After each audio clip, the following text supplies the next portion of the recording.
حضرت محمد صلی الله علیه وسلم موږ ته ویلي دي په تاسو کې تر ټولو ښه ښځې هغه دي چې کله دوی په یو رابطه کې مثلا د میړه سره یو رابطه لري یا نکاح وسي نو بیا دوی د حیا لباس په تن او خپل د میړه هغه شرف وساتي. مطلب یې دا دی چې خیانت ونه کړي.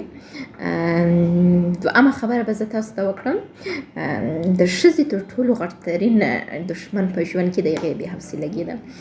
که ښځه بې حوصله سوله نو ژوند یې خراب سو. ښځه باید حوصله ولري او په حوصله مخ ته ولاړه شي په ژوند کې، په ټولو امورو کې د مشترک ژوند، ځکه چې عموما بوج د مشترک ژوند پر ښځې باندې ډېرې، دا په نړیواله سطحه ټوله تایید سوې خبره ده. او یو ښځه کولی شي په مینه کولو باندې دا احساس و نورو ته ورکړي چې ته فوقالعاده یې. مثلا دا د خسرګنۍ کور ته راسي، که د خسرګنۍ سره مینه وکړي، که د خواښ سره، خسر سره، لیورو سره، ایندروندو سره، میړه سره، نو هغوی ته دا احساس ورکوي چې تاسو فوقالعاده یاست، تاسو ډېر ښه انسانان یاست، کوري زه مینه در سره کوم. هغوی هم په مقابل کې بیرته مینه در سره کوي.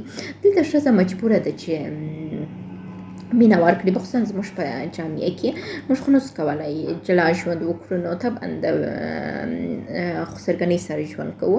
نو راځئ هغوی ته مینه ورکړو، راځئ دا هغوی ته وښیو چې تاسو فوقالعاده یاست، تر څو هغوی هم بیرته موږ ته مینه راکړي. دا خو زموږ قانون ده چې ښځه باید واده سي، یو بل ناولده کور ته لاړه شي، او هلته طبعا د مشکلاتو سره مخ کېږي. نو هلته د مشکلاتو سره د مخنیوي دپاره بهترینه لار دا ده چې حوصله ولري او حوصله ناکه واوسېږي.